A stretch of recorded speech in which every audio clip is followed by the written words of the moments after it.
include quotes of, Indigenous strength and resilience and how Indigenous people continue to fight for justice.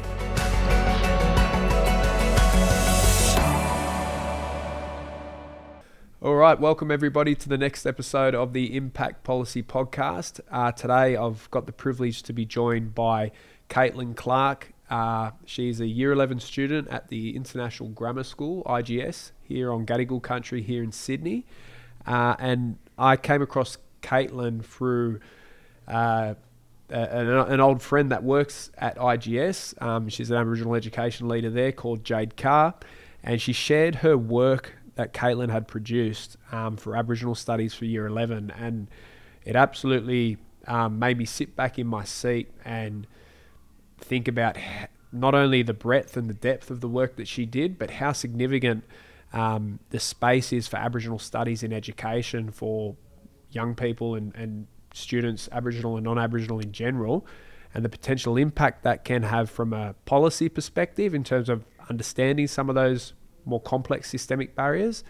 But her work was, I've double printed it here, and it's a testament to her and to her skill and the journey she's gone on with that. But I won't talk too much more because that's why you're here to take us on that journey. But maybe do you want to just tell us a little bit about yourself and anything else before we get into it? Yeah, of course. Thank you so much, and thank you for having me here. Obviously, I'm a Year 11 student at International Grammar School, and for the past year, I've been studying compressed Aboriginal studies, which means that I take the Year 11 and 12 course over the 1 year, or about 9 months. So it's been hectic, but it's definitely been a journey. It's been fantastic. I've learned so much, and just in terms of the world, research, everything, it's been fantastic. What just out of curiosity, what sparked your interest? Like, why Aboriginal studies? Was there a reason specifically? Yeah, well, to begin with, I was looking through the course booklet when choosing my subjects in Year 10, and I saw, I can do a subject compressed, and I thought that sounds interesting. So that's where it actually started. But then I thought, I don't want to just take a subject, especially such an important subject, just because I can complete it, quicker and do my HSC in 1 year. And I started thinking in terms of like my future aspirations, I hope to go into psychology and law and probably working in the criminal justice area. And I thought that, like, how important this subject would be.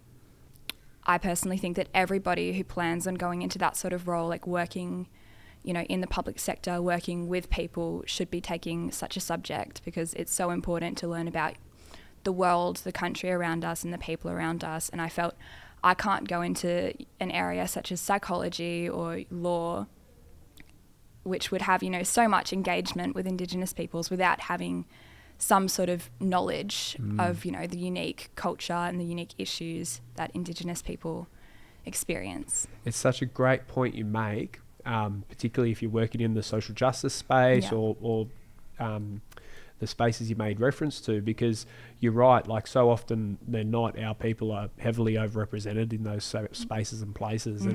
And even when you get into the tertiary sector and you might move into like I've got a criminology background, and so, but even in the criminology space, where the fastest growing prison population on the planet for women, and so heavily overrepresented, there might be an elective course here, an elective course there, but there's no real core focus and understanding around, I guess, Aboriginal sort of systemic issues when it comes to, why those factors are the way that they are in the justice system. And so I think you've sort of hit the nail on the head in a lot of ways, and you're probably miles ahead of many people that are on that journey that you want to be going on. So real testament. And we've also got a bit of a personal connection in some way. Like, my daughter's at IGS. She's a lot more younger than you, but she's on her own little journey there, Kalani. And shout out to Kalani, if you watch this one day. I hope you're half as clever as Katelyn Clarke here. I'll be pretty proud. So, and IGS has like pretty big Aboriginal student population. Yeah, absolutely. Yeah, I feel like we really do a lot to sort of get involved in that space and really celebrate Indigenous culture. Like, for example, I was speaking to one of my teachers the other day about like what should I say on this podcast, and he was saying make sure you mention all of the different things that we do that really set us apart from other schools that often I don't think about because I'm so used to it at this point. For Definitely. example, it happens a lot that we have like a smoking ceremony outside of school, which at this point, I'm used to it, but at any other school that would not happen. Totally. Yeah. And Totally. for also like the acknowledgement of country that we have and the fact that I'm not sure if it's school policy or if it just happens to be that we don't tend to sing the Australian national anthem. Yep. And that's generally replaced with an acknowledgement of country, which I think is really nice. Yeah, true. Yeah. Yeah, deadly. I love that. Yeah. I love that. Yeah, great.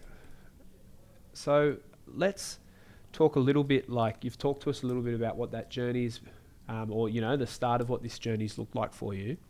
I never did Aboriginal studies in high school.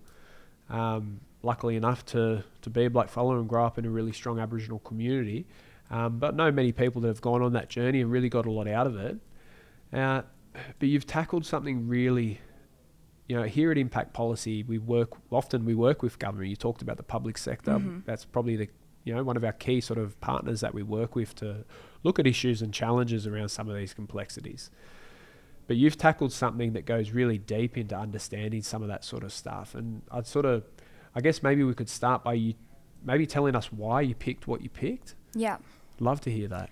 Yeah, so my major work is looking at missing and murdered Indigenous women and children and sort of looking at media bias in the reporting on those cases and often generally the lack of reporting on those cases and how they were dealt with in terms of the police.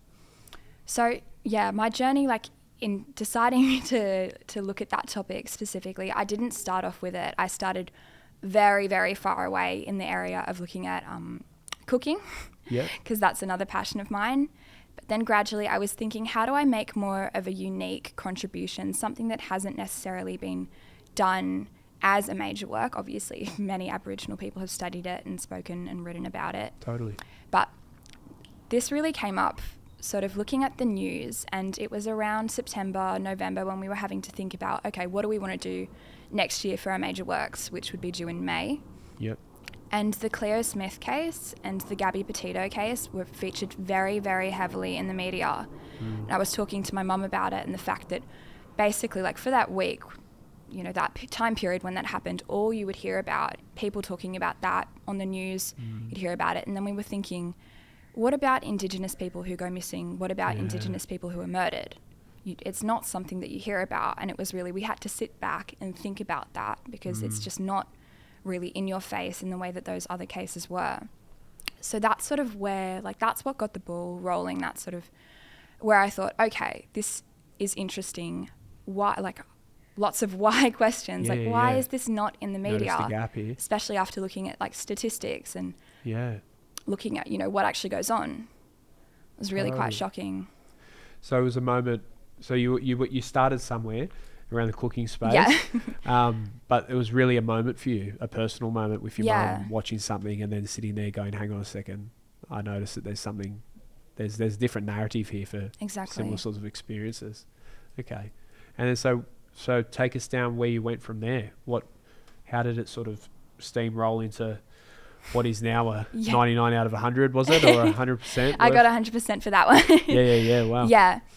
So I sort of, from that idea, I was like, all right, so where should I start? I want to find out what really is the extent of this issue? What is the statistics? And very quickly I was confronted by the fact that we don't have statistics on this. We know how many people go missing every year, but we don't have any national figure on how many Indigenous people go missing every year or what percentage of that figure are Indigenous people. And I thought that was so shocking to begin with, the fact that we don't actually have that sort of breakdown. We have gender breakdowns, but not based on that, which is a very, very important factor. Totally.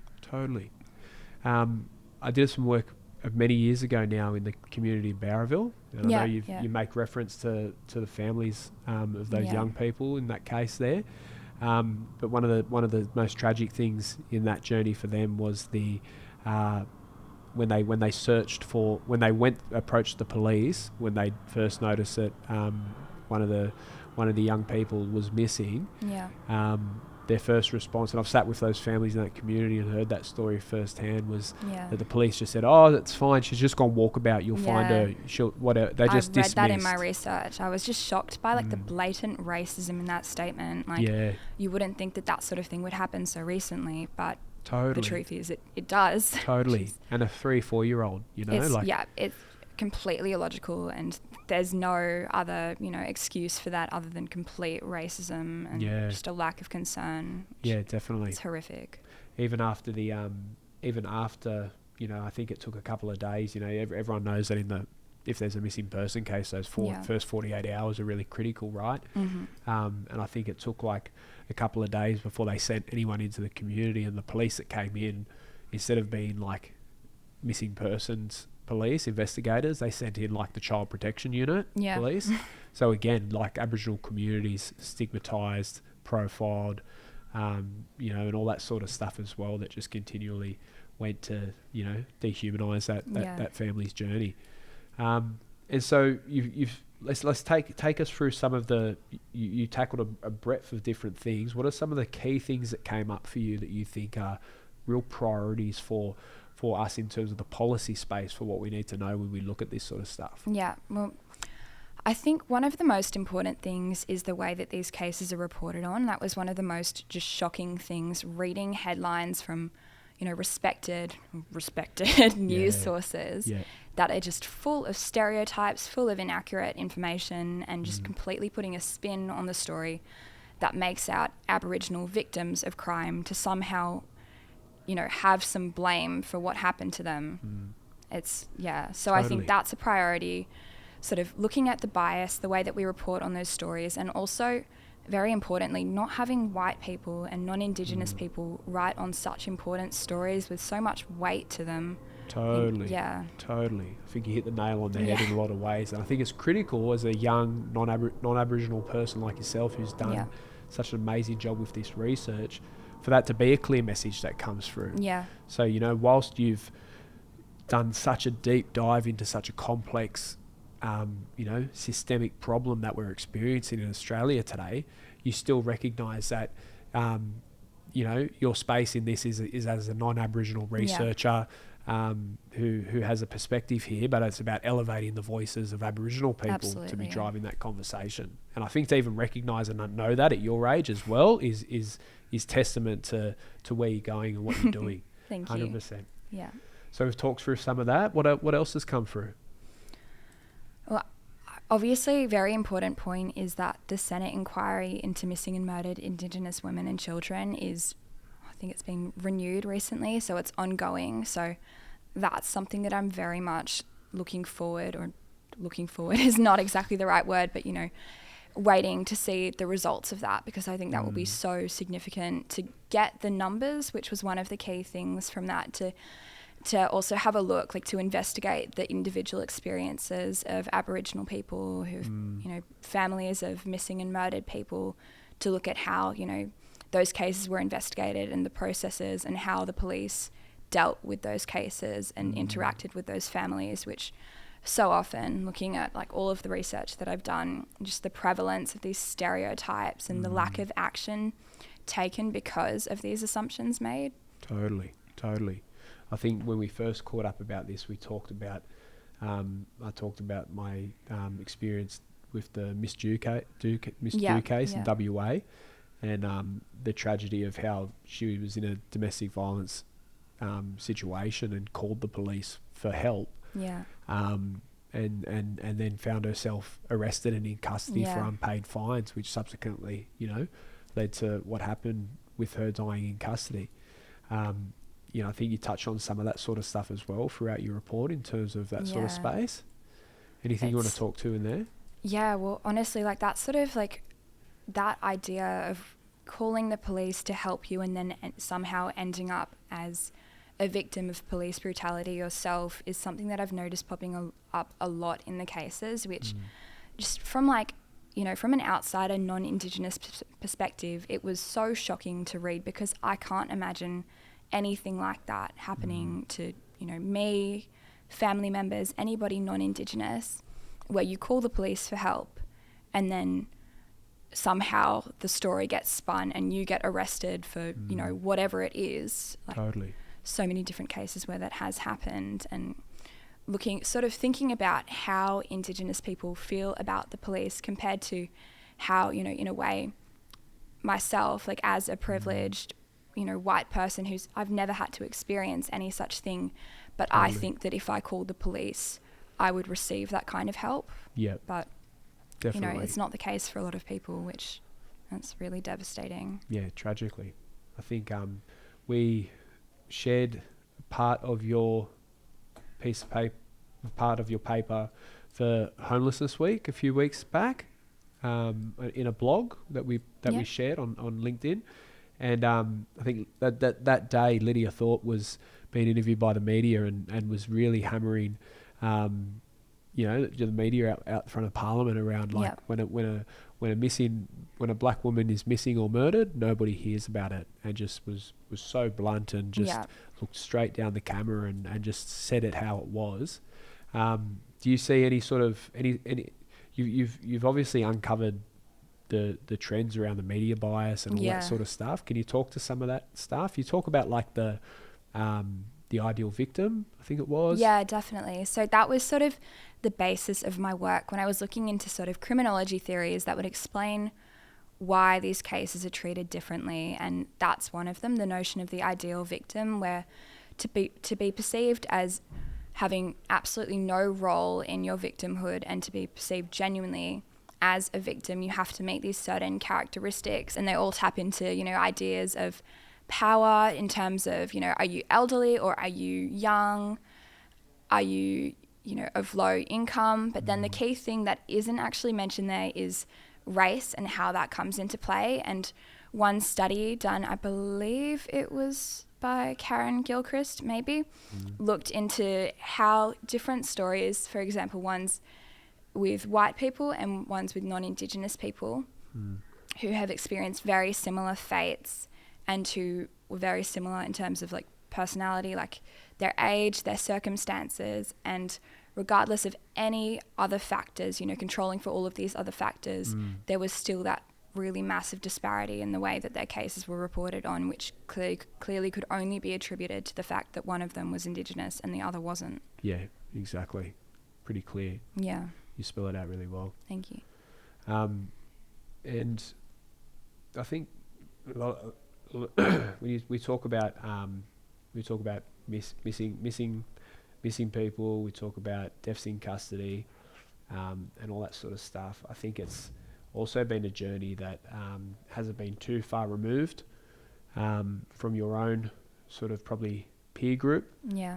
And we don't need to talk specifically about that sort of stuff, but does that any of those sort of feelings, any of that sort of stuff come through in this work?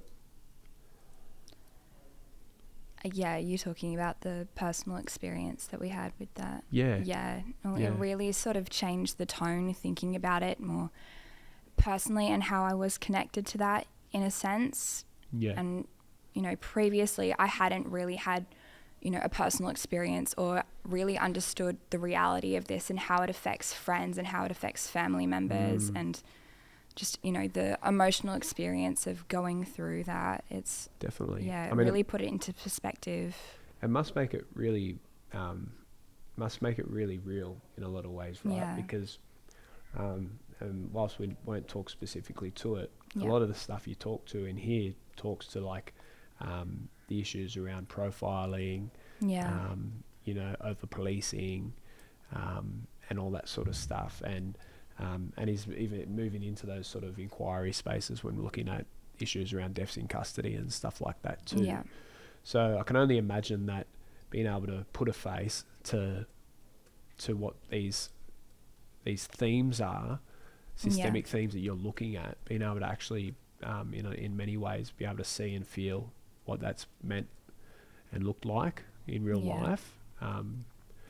Probably wasn't the easiest thing to do as well. Of course not. But it's also gives you a real opportunity in a lot of ways through your work.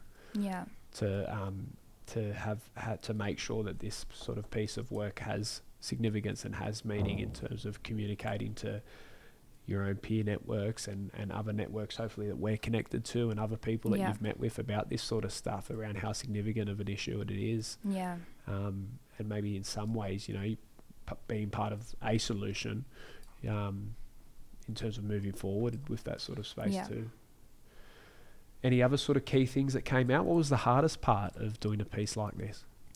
I think one of the hardest bits would definitely be the lack of information. I mean, obviously that was sort of the issue that I was looking at. And then I was like, how do I research lack of information when there is a lack of information to, you know, sort of a paradox to guide me? Yeah. So I found plenty of really, really helpful, detailed, long articles that were some of them were looking at specific case studies, others were looking at that media representation. And then I sort of, you know, hit a wall and I was like, oh, where do I go from here? And that's when I realized community consultation and speaking with people, both, you know, in my local IGS community and speaking with Indigenous people about their thoughts.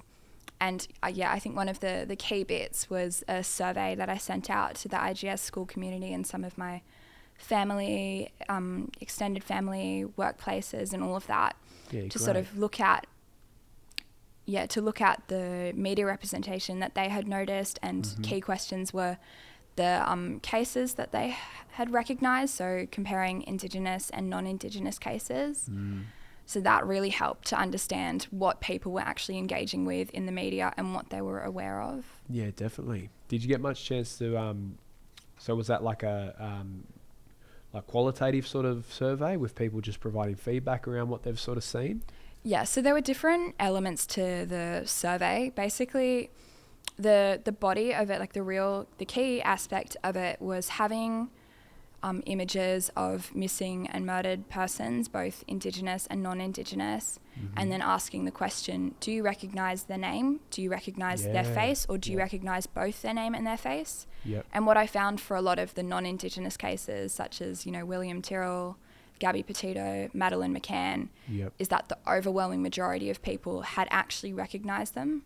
Whereas for Indigenous people, it was never the majority, and it was very rarely above, say, around 10% of people. Yeah, totally. And so the other element of that survey that I sent out was the question, do you think, to paraphrase, do you think that the media provides an accurate and balanced representation of Indigenous peoples?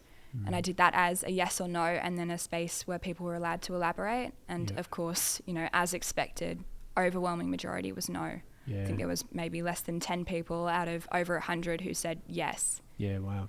Did you get many Aboriginal people from within your school community that were able to participate in the survey and stuff like that? I had a few. Unfortunately, I wasn't able to get sort of as many as I would have liked to, because I wanted, you know, more of a balanced perspective to see, you know, are non-Indigenous people simply not engaging with Indigenous media? And but I wasn't able to get enough people for that to really notice a strong difference. But. Yeah, cool. And what's your thoughts in terms of this sort of piece of work, in terms of where you want it to go and what you think it, you know, can add value to? Yeah, so I think obviously it's a very long document, it's 30,000 words, so it's not necessarily for somebody to pick up, have a little read through. But my real goal for it is to end up as a submission for the Senate inquiry into missing and murdered Indigenous women and children. Yeah, wow. Which I'm in the works of sending that off, because I think obviously there's a lot of information in there that I think would be valuable. It's critical. And then, so into that, you know, government sphere, and then also finding a way to get it out into the public, whether it be, you know, the entire report. Or little bits from it, key takeaways, and obviously like we're doing right now to make sure that people are aware of the actual situation. Definitely. And I think, 30,000 words, like that's like thesis territory, you know? So you're right, it's no small piece, but I think the Senate inquiry sort of angle is perfect in terms of trying to really inform what's sort of happening systemically.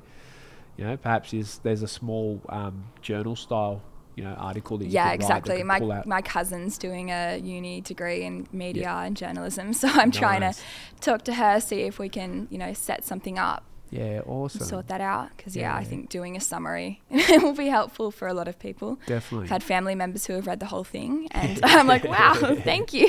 So good. Yeah. So good. And so what's the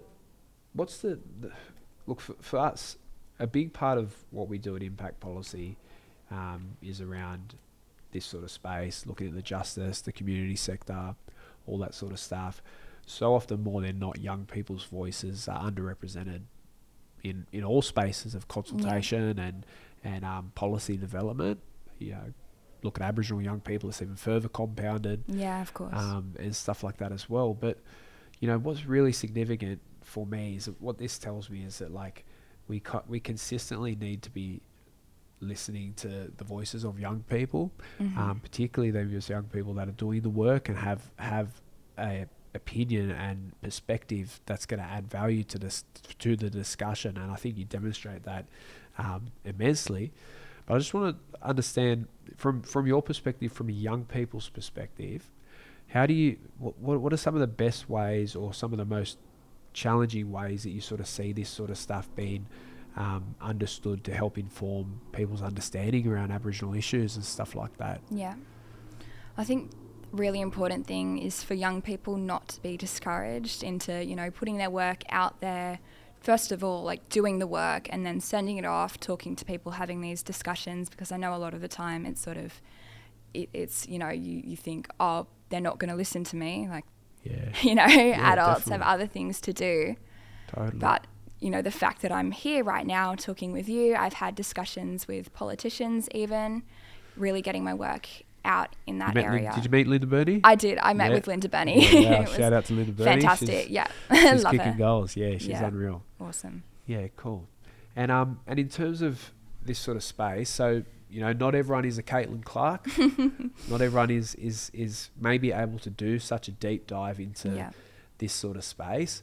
And it is a really, high level piece of research that hopefully potentially is going to add some real value to where we're going.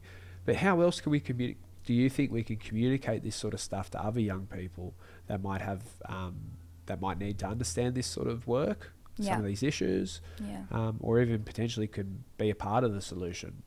Do you have any perspectives from your youth, youth definitely.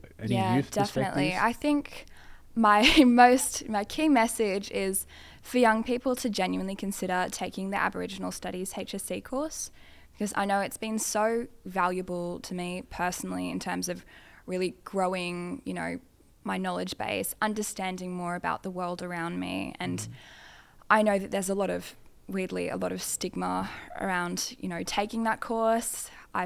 When I was thinking of choosing the course and I was speaking to people, they were like, oh, why would you do that? And I was like, what do you mean? Why wouldn't I do it? As if it's not important. But where do you think that stigma comes from? I think it's really just that idea of Aboriginal perspectives being, presented by the media, especially, as not being legitimate, and, as Aboriginal people being some like little subgroup somewhere else, and as if they are not part of our population, and that this should be a whole national conversation, and it should really be done together. Totally.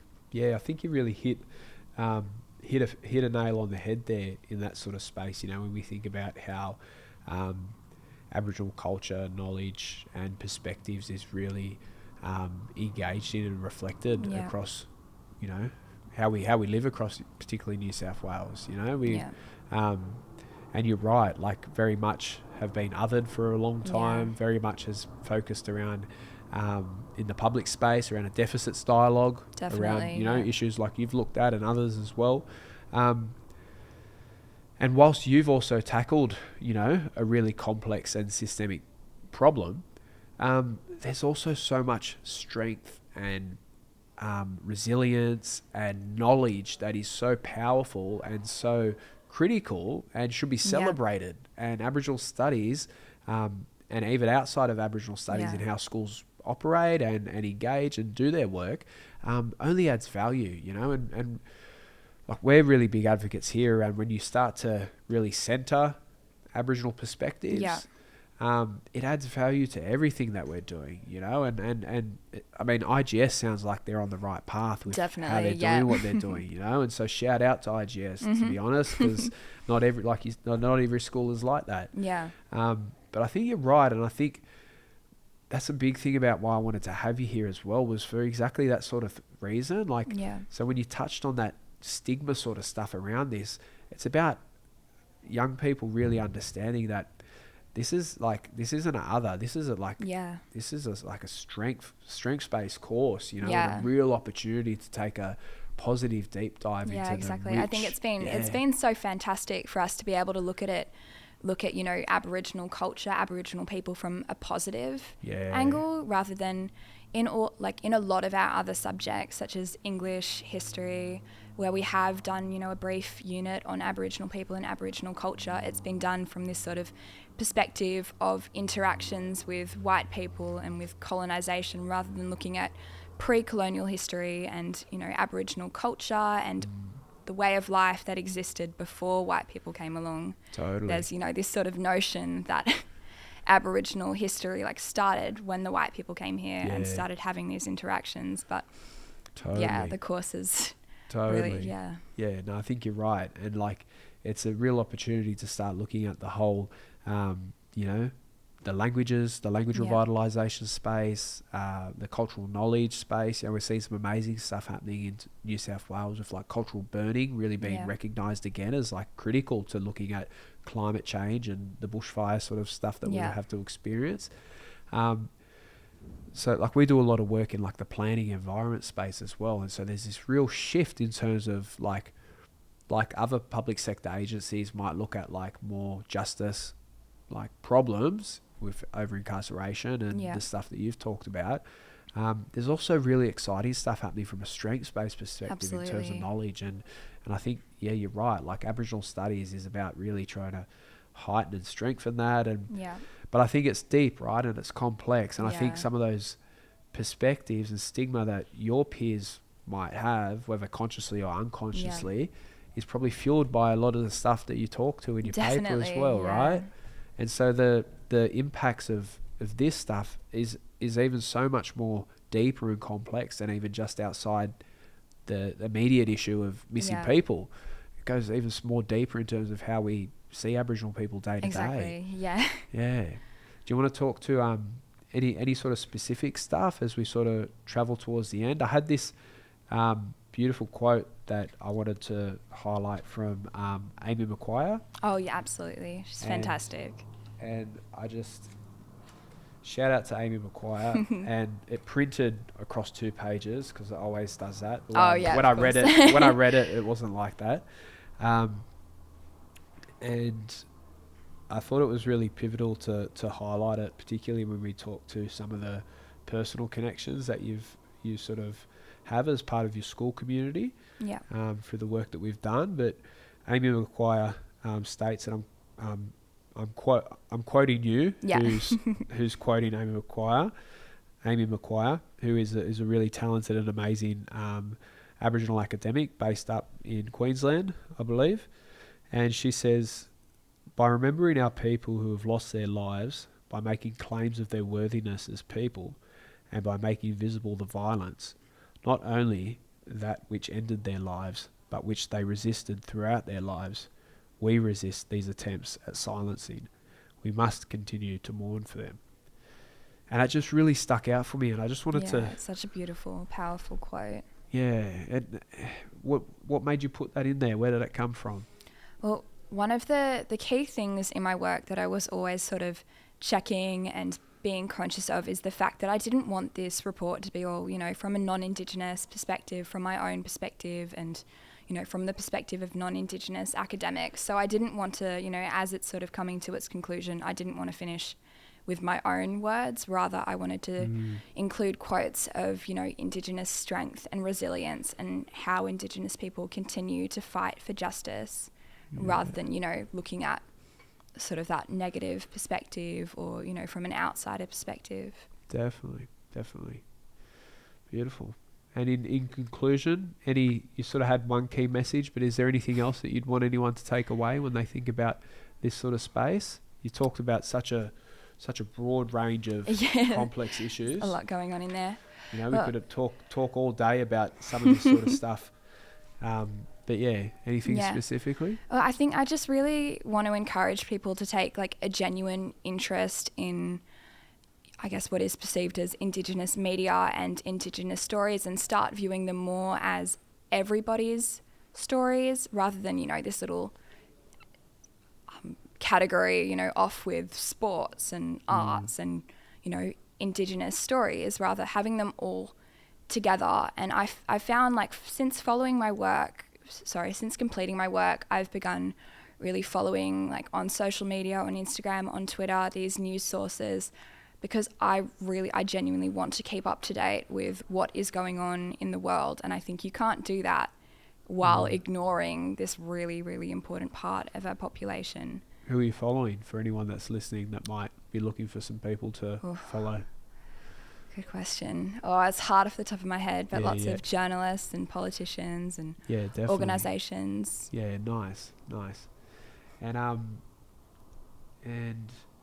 you looked at some stuff overseas, and what we can learn from the US and Canada, and you know, we know for First Nations much of the experience is not too dissimilar in places like that, spaces and places. But is there anything critical that you want to pull out from what's happening overseas in terms of what can inform what's happening here? Yeah, I mean, there are a lot of things in terms of government policy and legislation that has been passed to sort of protect specifically in this area, and to monitor and to, you know, keep track of the numbers. But also, one of the really important things that I came across was commemoration, and actually observing sort of a national day to remember and to think about Indigenous missing and murdered persons specifically, because I know that we've got Missing Persons Week, we have a Missing Children's Day, I believe, but there's nothing in, you know, our national calendar that is dedicated specifically for missing and murdered Indigenous peoples, whereas in Canada and in the US, I believe they do have that. Yeah, definitely. Okay, awesome. And I guess another thing as well for anyone that's listening and watching along is, you might remember at the start, Katelyn talked about the light bulb moment for her with her mum watching the news that sort of led her down this path of inquiry. And so we'd ask anyone sort of listening along at the moment, if they're not already, to start paying attention or being a bit more conscious about what's being reported in the media. Be really critical about the media that you're consuming, and do ask those questions about why certain people aren't being represented in the media, I think. Yeah, definitely.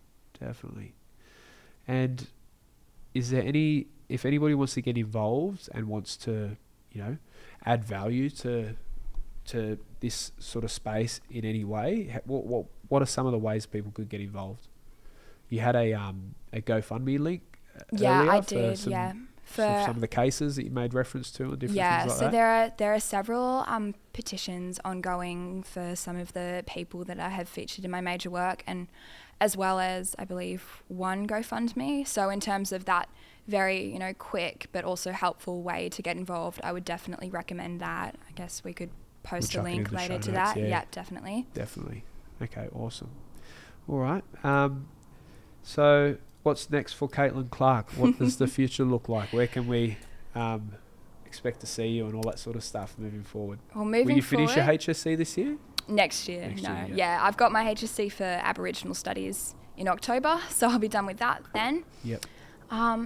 In terms of this, obviously I want to get that to the Senate inquiry. I want to get it as far as possible. We've got plans to get it to, because I have connections in the psychology field, so a lot of people have asked, can we table this as part of, you know, psychology or science or whatever, and I'm being like, absolutely, please do that. Yeah. Definitely. So that's where that will hopefully go, and I want to stick with having conversations myself with people, because I think every day, whenever I mention this sort of thing, there's always a little, you know, bit, you know, that sort of reaction, and it's like, well, why are you reacting that way? Why do you think it's unusual for me to be studying this? But totally.